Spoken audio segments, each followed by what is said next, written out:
네, 안녕하세요. 이번 시간은 에코프로 BM에 대한 이야기 해드릴까 합니다. 에코프로 BM이 지금 마이너스 10%를 찍고 있습니다. 엄청나게 큰 폭의 하락이 나왔는데요. 왜냐하면 장 끝나고 난 다음에 유상증자를 때리겠다라고 이야기했어요. 근데 유상증자가 보통이 아닙니다. 1.2조를 때리겠다라고 이야기를 하고 있단 말이에요. 그래서 이것 때문에 1.2조를 때린다고? 가치가 희석이 됩니다. 그러니 사람들이 어떻게 돼요?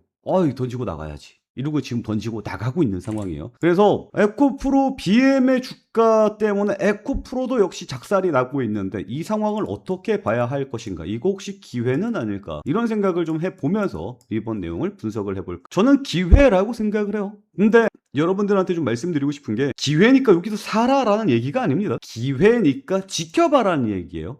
왜냐하면 떨어지는 칼날을 받지 마라라는 격언이 있습니다. 지금 떨어지는 칼날이에요. 근데 지금 분위기상 이게 기회가 될 수 있는 분위기다라는 것을 좀 말씀을 드리고 싶은 거예요. 그래서 이게 반등이 나오는 타이밍을 함께 지켜봐야만 한다. 그 다음에 매수 타이밍을 잡는 게 좋다라는 걸 먼저 말씀을 드리고 내용을 한번 보도록 할게요. 일단은 조금 둘러가도록 하겠습니다. 어제 큰 폭의 반등세가 나왔거든요. 여기 보면 보이죠? 어제 이트나 급반등해주는 모습 나타났고요. 오늘은 10% 마이너스인데 어때요? 어제보다 더 큰 폭의 하락세가 나왔죠. 투자하신 분들은 아주 기가 막히고 코가 막힐 일입니다. 어제 왜 반등세가 나왔는지를 생각을 해보면 미국장에서 기술 테크주들이 하락해주면서 순환매가 일어나는 모습이 지난 금요일장 미국 시장에서 나타났어요. 이런 모습이 순환매가 일어나는 거야? 그러면 삼전 닉스가 하락하면서 순환매가 돌겠지? 코스닥 쪽으로 자금이 강하게 들어오면서 2차 전지가 강한 반등세가 나왔고 그 중심에 에코프로와 에코프로 BM이 있었습니다. 그리고 마침 이런 뉴스들도 있었죠. 분위기 한번 보도록 할게요. 미국의 데이터 센터 전력 규제가 개선된다. K배터리 ESS 기회라는 내용의 뉴스가 있었습니다. 이게 무슨 내용이냐면 그동안 데이터 센터에서 전력을 사용을 하는데 이 전력을 사용하는 병목을 해소하기 위한 제도적 승인. 그전에는 몇 년 동안 이 절차를 밟기 위해서 몇 년 동안 소요되는 시간이 있었거든요. 근데 이 소요되는 시간들을 단 90일 만에 없애버리는 행정적 절차를 굉장히 간편화하는 이 내용의 정책이 수행이 되었어요. 통과가 되었습니다. 그래서 여기 보이죠? 기존의 수년에서 90일 이내로 전력망 접속 절차를 대폭 단축했습니다. 이것 때문에 ESS, 데이터 반드시 ESS를 넣어야 되니까 ESS, 배터리 관련해서 엄청난 수혜가 있을 거예요. 그래서 미국의 공장을 짓고 있는 삼성 SDI라든지 SK온 그리고 LG 에너지 솔루션 이런 녀석들의 상승세가 나와 줄 수 있다라는 이야기가 어제까지의 뉴스입니다. 그리고 이거는 단기간에 끝나는 내용이 아니라 정책적으로 밀어주는 상황이기 때문에 단기간 끝나는 상황이 절대 아니에요. 그리고 이 뉴스도 좀 볼 필요가 있는데요. 미국 최고 에너지 규제 기관에서 데이터 전력 규정과 관련하여 전력망 운영 업체들에게 10일 이내에 조치를 해야 한다라고 통보를 그래서 아까 말했잖아요. 절차 처리하는데 10일 준다고 90일 만에 통과시킬 거라고 이야기를 했죠. 거기에 에너지를 넣고 있는 전력망 업체들한테 60일 이내에 이 조치를 따라갈 수 있도록 조치를 취해라 라고 이야기했어요. 무슨 내용이냐면 60일 이내에 2달 안에 또 새로운 미국의 전력 공급망 업체들이 우린 이렇게 하겠습니다라는 정책적인 발표들이 있을 거란 말이에요. 그러니까 당연히 2차 전지들은 60일 이내에 또 좋은 소식이 또 들린다는 얘기로 보시면 좋을 것 같습니다. 굉장히 긍정적이죠. 거기에다가 플러스 우리나라는 지금 어때요? 7월 1일부터 7월 3일까지 코스닥 승강제에 대한 이야기가 나올 거예요. 요때 코스닥 30주년 행사가 있을 거거든요. 그러면 코스닥을 부양시키기 위해서 코스닥 승강제가 나올 것으로 예상이 되고 있는데 거기 중심에는 당연히 뭐가 있을 수밖에 없어요? 알테오젠과 에코프로가 들어갈 수밖에 없어요. 그래서 코스닥 승강제 프리미엄 등급에 에코프로, 에코프로 BM, 알테오젠 얘네들이 당연히 들어간다고요. 그러면 코스닥 승강제가 나오면 패시브 자금이 들어올 거기 때문에 2차 전지 굉장히 강한 상승세가 나와줄 수 있겠죠. 그래서 어제 순환매 플러스 미국의 정책적인 이슈 플러스 그리고 코스닥 승강제 이 이슈가 세 가지가 뭉치면서 배터리 관련주들의 상승세가 강하게 나와줄 수 있다. 그래서 에코프로의 상승세가 강하게 나와줄 수 있다. 이게 어제까지의 분위기였습니다. 그런데 미국장이 올랐단 말이에요. 미국장에 올라주면서 미국의 반도체주들이 상승세가 나와주는 모습이 나타났어요. 이것 때문에 오늘 삼성전자와 SK하이닉스의 주가가 올라가는 모습이 나타났고요. 그러면 또 다시 이쪽 반도체로 수급 쏠림 현상이 나타날 수밖에 없지 않느냐라는 생각이 들 수밖에 없겠죠. 그래서 오늘 2차전지가 하락하는 모습이 나타났습니다. 지금은 수급상 반도체로 몰리는 내용과 그렇지 않은 순환매의 내용이 두 가지가 공존하는 시장입니다. 그래서 어느 쪽으로 방향이 잡히는지는 좀 더 지켜봐야 될 것 같아요. 물론 다른 순환매가 들어가는 종목들이 워낙 많이 밀려있는 상황이기 때문에 이 녀석들이 반등해줄 가능성이 좀 높다라고 생각해요. 하지만 반도체 쪽으로는 6월 30일에 SK하이닉스가 우리가 앞으로 투자를 어떻게 하겠습니다라는 이야기를 밝힌다라고 이야기가 나왔었고, 그리고 7월 1일에는 코스닥 승강제에서 반도체 쪽으로 50% 이상 들어갈 겁니다 라는 이야기가 나와주고 있고, 그리고 7월 1일에는 수출입 통계에 대한 이야기가 나올 겁니다. 그래서 6월 달에 반도체 얼마나 팔았어요 라는 이야기가 나와줄 거예요. 당연히 긍정적이죠. 그리고 7월 2일에는 삼성전자가 우리는 투자 어떻게 하겠습니다라는 이야기를 밝히게 될 겁니다. 호남 지방에 SK와 삼성전자가 합쳐서 뭐 1000에서 2000조 원을 때려 받겠다라는 이야기들이 나와주고 있는 상황이잖아요. 반도체 계속 좋은 거죠. 그리고 7월 8일에 또 삼성전자의 잠정 실적 예고가 되어 있는 상황입니다. 그러니까 반도체 쪽으로 계속 좋을 거예요. 그럼 과연 순환매는 어떻게 될 것이냐? 이게 앞으로 시장을 바라보는 관점이거든요. 그래서 여기에서 순환매가 돈다는 얘기는 2차전지 쪽으로 자금이 들어온다는 뜻으로 봐야 돼요. 그런데 지금 이 상황 속에서 에코프로 BM이 유상증자를 밝힌 거예요. 2차전지를 비롯한 코스닥이 자금이 들어와야 될 타이밍에. 그래서 에코프로 BM이 18% 이상 급락이 나온 게 시장의 충격을 어마어마하게 주고 있는 겁니다. 그래서 이 하락세가 당분간 지속될 거고 반도체 쪽으로 쏠림 현상이 조금 더 나타날 가능성이 높습니다. 그러니까 지금은 피해야 될 때가 맞는 것 같아요. 제 말에 동의하시는 분들 구독과 좋아요 한 번씩 부탁드리도록 하겠습니다. 그리고 이렇게 좀 자세하게 풀어주는 영상들이 좀 인기가 좀 있어서 다른 사람들한테도 제가 말하는 내용들이 좀 전달이 되길 바랍니다. 그리고 현재 배터리 쪽 분위기는 이렇습니다. 올해 초에 배터리 쪽은 매출이 보통 전기차 쪽에서 났잖아요.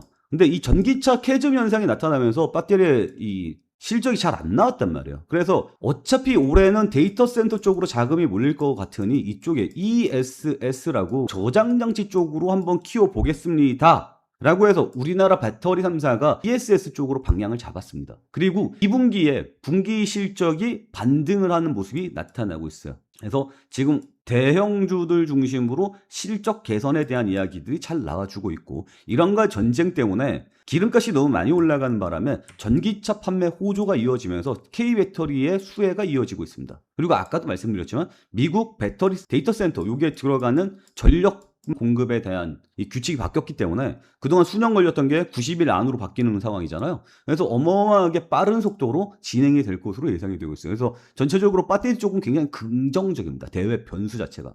거기에다가 이 대통령이 3대 메가 프로젝트를 발표하지 않았습니까? 아까도 말씀드렸지만 삼성과 SK하이닉스가 뭐 1000에서 2000조 원을 때려 붓겠다라고 이야기가 나와주고 있고, 3대 축이 뭡니까? 반도체, 피지컬 AI, 그 다음에 데이터 센터거든요. 여기에서 들어가는 내용은 뭡니까? 아까 미국에서 뭐 때문에 2차전지가 반등세가 나왔죠? 데이터 센터 때문이란 말이에요. 여기에 ESS가 들어가죠. 우리나라도 당연히 ESS가 들어갈 거라고 생각을 해야겠죠. 그래서 ESS 관련주, 배터리 관련주들이 또 여기서도 상승세가 나와줄 가능성은 있어 보입니다. 흐름 이해가죠? 외부 변수도 좋고요. 내부 변수도 지금 좋은 상황이에요. 근데 여기서 유상증자 한다는 이야기가 나오면서 시장에 충격을 주고 있는 겁니다. 그러면 이 유상증자에 대해서 조금 알아보도록 하죠. 그리고 참 요것도 좀 말씀드려야겠어요. 오늘 전선주들이 좀 상승세가 나왔죠. 왜? 데이터 센터라든지 1000조 떼어로 붙는다 그랬으니까 거기에 들어가는 내용들. 그래서 데이터 센터 지으면 ESS도 들어가고 여기서 전력망도 들어가겠죠. 그리고 또 뭐 있어요? 발전소 이야기가 또 반드시 붙어줄 수밖에 없고요. 발전소는 또 결국 뭐로 이어집니까? 원전으로 이어질 가능성이 높습니다. 요게 이제 그 전에는 미국장을 바라보면서 올라가는 모습이 나타났다면 이제는 국내 한국장을 바라보면서 올라가는 모습이 나타날 거예요.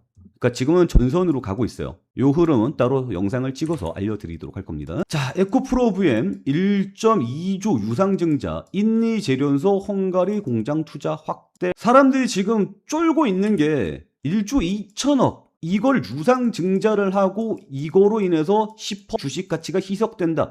여기에 지금 포커싱이 돼 있어서 실제로 반영이 되고 있는데 얘네들이 이 돈을 가지고 뭐 도대체 뭐 하려고 하냐 1조 2천억을 가지고 뭐 하려고 하냐를 좀 생각을 해보면 이 중에 150억 원이 인도네시아 니켈 광산 쪽으로 들어갑니다. 니켈 재련소 쪽으로 들어가요. 그리고 헝가리 법인의 투자가 1350억 원이 들어갑니다. 그리고 원재료 매입 등의 운영 자금에 1500억 원. 그러니까 대부분이 어디로 들어가냐면 투자로 들어가요. 투자로. 보여요? 이 7천억이 넘는 게 이렇게 니켈 광산 쪽으로 들어가거든요. 니켈 재련소 쪽으로. 이 니켈 재련소 쪽으로 들어간다는 의미가 뭐냐면 이 의미를 좀 보실 필요가 있어요. 중국 자본 기술력이 제로인 니켈 생산이 가능해집니다. 이것은 미국의 IRA 법안을 완벽하게 통과할 수가 있는 거죠. 중국 의존도가 생산부터 끝까지 수직 계열화했잖아요. 수직 계열화한 모든 이 과정들이 전부 다 중국이랑 무관하게 돌아가게 됩니다. 이게 무슨 의미를 가지고 있는 거냐면 삼성, SK, LG, 포드, GM 등등등 북미 고객향 양극재 수주 독점이 가능한 상황으로 간다는 뜻이에요. 그래서 거기에다가 돈을 무지막지하게 때려 붓고 있는 겁니다. 헝가리는 무슨 의미를 가지고 있습니까? 헝가리는 유럽에서 지금 현재 첨생법이라 그래서 중국 배터리를 가지고 투자 들어오는 거에 관세를 매기겠다라는 게 주요 골자거든요. 지금 진행되고 있어요. 유럽 법안도 헝가리로 인해서 그러니까 유럽 내에서 생산을 하게 되는 거잖아요. 그래서 중국이 배제되는 공간을 먹으러 들어가는데 에코프로는 북미향뿐만 아니라 유럽향도 함께 먹으러 들어간다는 겁니다. 그래서 헝가리와 인도네시아 이 두 가지를 같이 투자하게 되는 거예요. 중국이 빠진 자리를 적극적으로 먹으러 들어가겠다라는 에코프로의 이 관점인 거죠. 제가 봤을 때는 이건 올바른 방향으로 보입니다. 이게 올바른 방향으로 간다라는 것은 결국은 주가가 상승해 줄 수 있는 가능성이 높다라는 거죠. 왜? 매출이 그만큼 잘 나오니까. 독점이 되는 거잖아요, 독점. 중국 의존도 없이 어떻게 배터리를 만듭니까? 근데 그걸 해내려고 하는 게 에코프로지 않습니까? 그래서 에코프로의 주가는 저는 상승해 줄 수 있을 거라고 생각을 해요. 제 말이 무슨 말인지 알겠죠? 이해하시는 분들 구독과 좋아요 눌러주시기 바라고요. 근데 어쨌거나 지금은 시장에 충격이 있으니까 이거는 피하라 이거예요. 지금은 당장은 들어가지 마라. 이게 이제 바닥 잡히고 대가리 돌릴 만한 상황이 나타나면 그때 함께 투자를 해보자 라는 뜻으로 다시 한번 말씀드리겠습니다. 그래서 2차 전지가 무너지는 모습이 나타났기 때문에 또 코스닥 쪽에는 압력이 들어올 겁니다. 하락 압력이 들어올 거예요. 그런데 이 하락 압력이 단기간으로 끝날 가능성이 매우 높다라고 저는 평가를 하고 있거든요. 그리고 지금 1.2조 있잖아요. 1.2조 중에 대부분은 에코프로 모 회사가 받아갑니다. 4천억 원 이상을. 여기 있네요. 에코프로가 블라블라 해서 결국은 5,100 에코프로 모 회사가 먹어갑니다. 1.2조 중에 말이죠. 거의 절반 가까이를 얘네가 갖고 가고 있는 상황이에요. 모 회사가 자회사로 투자 들어간다라고 보시면 좋을 것 같습니다. 그래서 그렇게 스러운 상황으로 가지는 않을 것 같아요. 어쨌거나 지금 현재 엄청난 자금을 타법인 증권 취득 자금, 재투자를 하겠다라는 걸로 봐야 되는 거니까 미래를 위한 투자 이쪽으로 들어가야 된다는 걸로 보고 있고 그 방향도 명확하게 북미향을 지향하고 있습니다. 다시 얘기해서 중국이 제재를 받아서 빠지는 그 공간을 채우러 들어간다라고 보시면 좋을 것 같아요. 올바른 투자 방향이다. 이렇게 좀 평가를 하고 있습니다. 그러면 본격적으로 반등세가 나오는 타이밍을 잡으려면 이 녀석이 언제 튀어오르는지를 봐야겠죠. 전체적인 흐름과 타이밍을 함께 잡고 싶으신 분들은 저희 텔레그램 방으로 들어오시면 됩니다. 저희 텔레그램 방에 들어오실 때 바로 들어오시는 것보다는 2주간의 체험 방법을 알려드리고 있어요. 그러니까 체험을 시켜드리고 있습니다. 우리가 이런 식으로 하고 이런 정보들을 돈으로 바꿔주고 있습니다. 그러니까 여러분들은 바로 들어오시기보다는 2주간 판단 기간을 드릴 테니까 판단을 해보시고 그 다음에 저희 텔레그램 방으로 들어오셔도 괜찮다라고 좀 말씀을 드리겠습니다. 자신 있으니까 말씀드리는 거예요. 만약에 스스로 매매 타이밍을 잡을 수 있다라고 생각하시는 분들은 구독과 좋아요만 눌러서 스스로 판단하시기 바랍니다. 저에게 정보 흐름만 쭉 쫓아와 주시면 도움을 충분히 받을 수 있다. 이렇게 좀 말씀을 드리면서 오늘 내용은 여기서 마치려고 하겠습니다. 오늘도 시청해 주셔서 감사합니다.